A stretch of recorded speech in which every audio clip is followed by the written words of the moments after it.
The first episode of the Amazing Digital Circus, the new series over on Glitch Productions' YouTube channel, has blown up over the last couple weeks, and tons of my subscribers have been asking me to do a video based around turning the characters from it into something else. I got a lot of great suggestions, and I might end up doing a few of them if this video does well enough, so subscribe if you're new here to help that happen. But I thought I'd start with a classic suggestion from Inky Wells, turning the characters from the show into SCPs. Plus it's a nice fit because I already have a subclassification for digital SCPs from when I did Digimon as SCPs. So let's try this out, shall we? Let's go! Hit like if you want, subscribe if you feel like, but either way, enjoy the show. Prior to commencing with today's lecture, I'd like to inform everyone that the SCPs I will be discussing are very new, and information on them is still actively in discovery. The reason I am doing a lecture on them so soon is to inform you on what we believe we know, and to prompt thoughts and further avenues of research for those of you interested in studying digital entities that fall into the subcategory of SCP-D.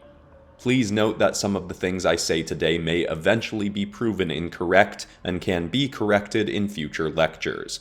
The documents made on these entities are in active development. Now, the information we have learned about the digital realm that contains all the entities today has all been acquired by observing the world through an operative of ours, who has been sent into this realm and, as of yet, we unfortunately have not discovered a way to bring back. Her altered digital form within this world is referred to as item number SCP-D701. Object class, safe. Special containment procedures. D701 is an alternate manifestation of the mind of operative Lizzie Freeman, currently trapped within the digital realm, hereafter referred to as the Digital Circus. Methods to retrieve her are in active development. Description: D701 appears as a human female clown. She wears largely red, blue, and yellow attire with a jester's hat and has pale skin. Of course, as mentioned, this is not the true original form of this being. On-duty operative Lizzie Freeman at Site-15 offered to be a test subject, to don a virtual reality suit and helmet to venture into a digital realm that was discovered by the Foundation, but that we could not gather data on without sending someone inside. She was informed of the risks, that little was known about this realm other than the fact that it existed, and that a connection could be made to it through virtual reality devices. She accepted anyhow. Upon entering the realm, with a feed linking her sight and hearing to monitors we could observe, Elizabeth, and the researchers watching on, saw that she had appeared on an island that floated in a digital void. The primary building of the island was constructed to resemble a circus tent, and within were several other entities, many of whom seemed to be humans also trapped in alternate digital bodies in this realm, as Agent Freeman now is as well. You see, promptly upon entering, Elizabeth appeared in her new form as D701 and stated to her new acquaintances inside that she had no recollection of who she was on the outside and why she had entered the digital circus in the first place, only seeming to know that this was not the true reality she hailed from. After an hour of observation, an attempt was made to manually remove her virtual reality helmet, but the second an operative attempted to do so, Elizabeth's body began to convulse, and her heart rate spiked to dangerous speeds. We are as of yet uncertain as to what or whom is keeping her trapped in this place, but some evidence suggests that one of the other entities she has encountered is, to use a fitting term, the ringmaster of this whole circus.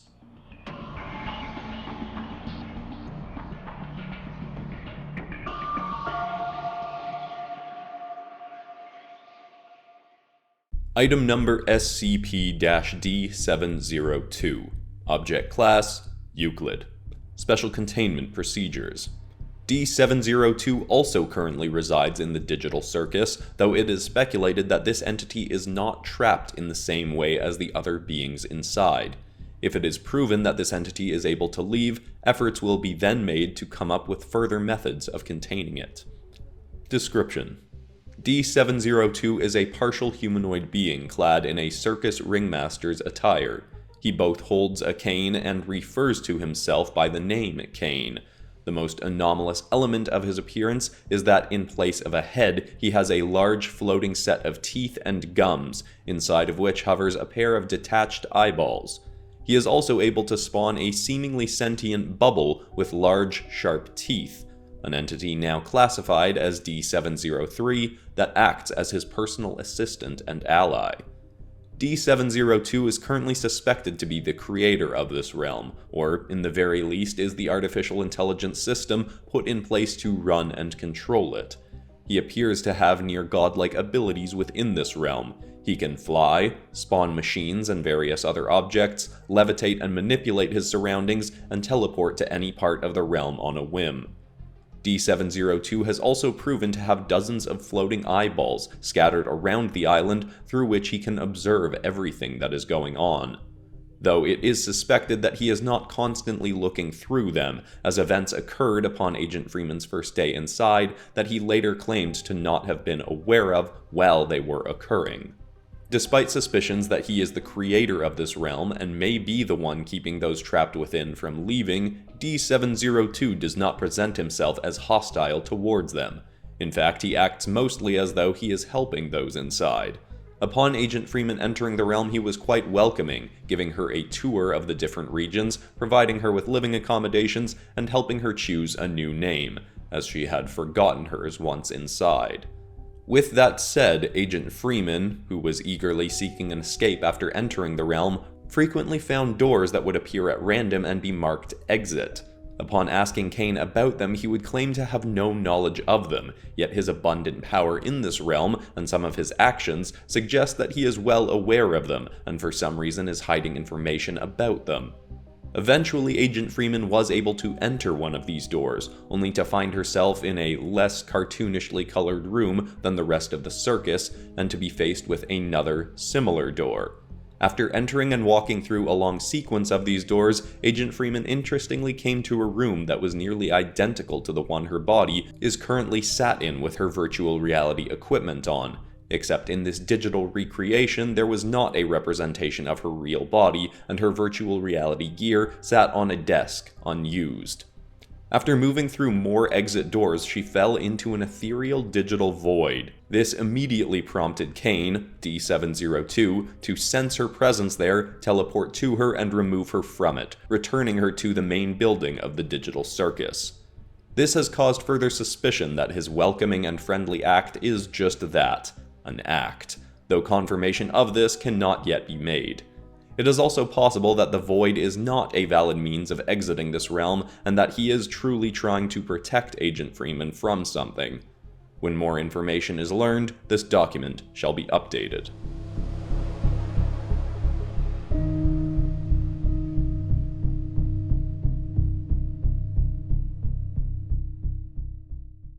As mentioned, there are several other beings that seem to be trapped within this realm, along with Agent Freeman.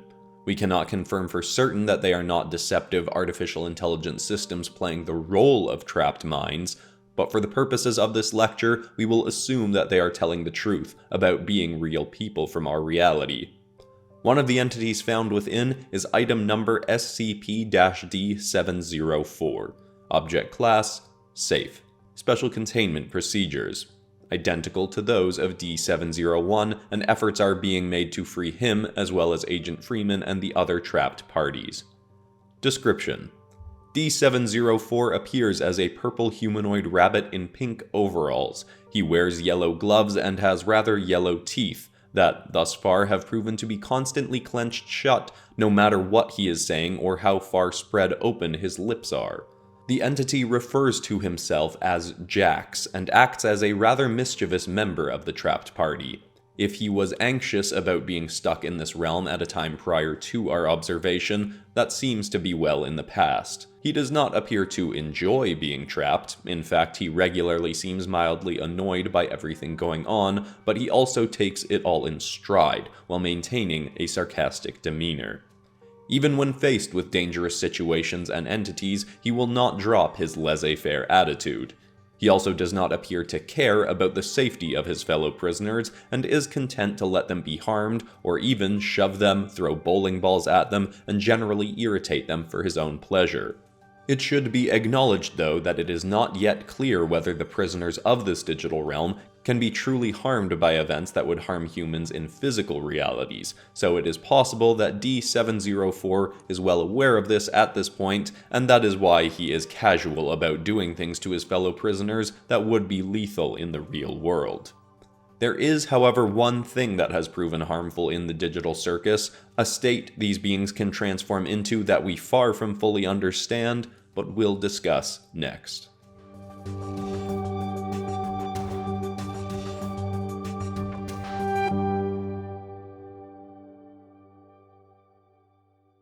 The final entity we will discuss allegedly appeared in a very different form prior to Agent Freeman entering the digital circus, but it has been included in this lecture more so to illustrate the one proven way beings in this realm can be harmed. Item number SCP-D708. Object Class: Euclid. Special Containment Procedures. D708 is currently held within a section of the digital circus called the Cellar. This cellar appears to be a black void with many other entities suffering from the same condition as D708 inside. If possible, these entities will be healed of their ailment by the Foundation and freed along with Agent Freeman and the others. Description: D708 was formerly a clown-like entity in this realm, but has been converted into a glitching black creature with 4 legs and glowing eyes of various colors scattered across its body. The entities that have been in this realm for much longer than Agent Freeman refer to this transformation as abstraction. While the full cause is not yet understood by the Foundation, some description that another entity inside gave suggests that it happens as a result of a prisoner of the digital circus losing their mind.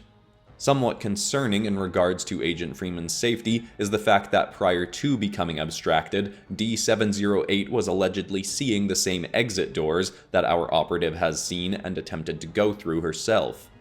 While we cannot be certain of what D708's demeanor was prior to being abstracted, it seems that going through this transformation causes the being to become extremely hostile towards everyone else inside.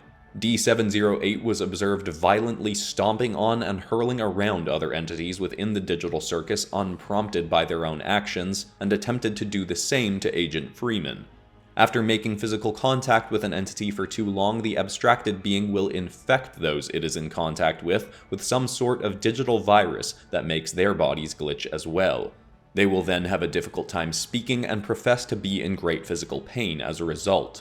It is not clear if staying in this state for too long will then cause them to become abstracted as well, but our current suspicion is that that is indeed the case.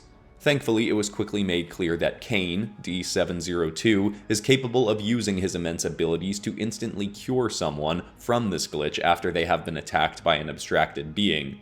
Though oddly, he does not seem able to reverse the effects once an entity has been fully abstracted. This is suggested by the fact that he was the one to lock D708 away in the region of the circus referred to as the Cellar. Thus far, other than her being trapped in a realm we do not fully understand, this abstraction appears to be the greatest threat to Agent Freeman, and our hope is that her Foundation training will come through to help keep her safe and sane, even if she does not recall that she is indeed a Foundation operative. Now, that is all the time we have for today's lecture. There are more entities that you can read up on if you are interested in studying the situation further, and I may do a follow-up lecture. If you do make any new discoveries, please promptly inform myself or upper-level personnel at Site-15. Thank you, and good night.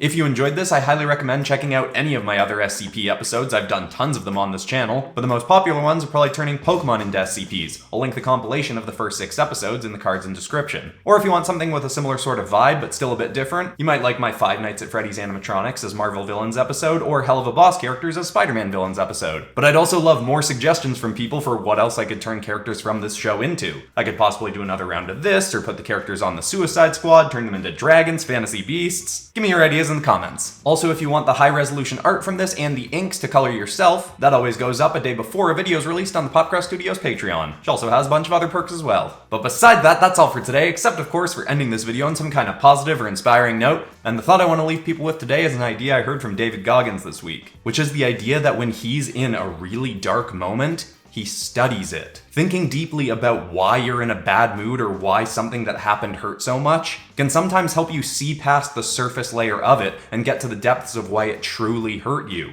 And when you have that elevated level of self-awareness about why something hurt, that can help you get over it faster and more easily. I hope that's inspiring. I love you all, and I'll see you all in the next episode on Monday, which is part 1 of the big Multiverse Tales Community Redraw episode called Nothing to Fear, but Fear Herself.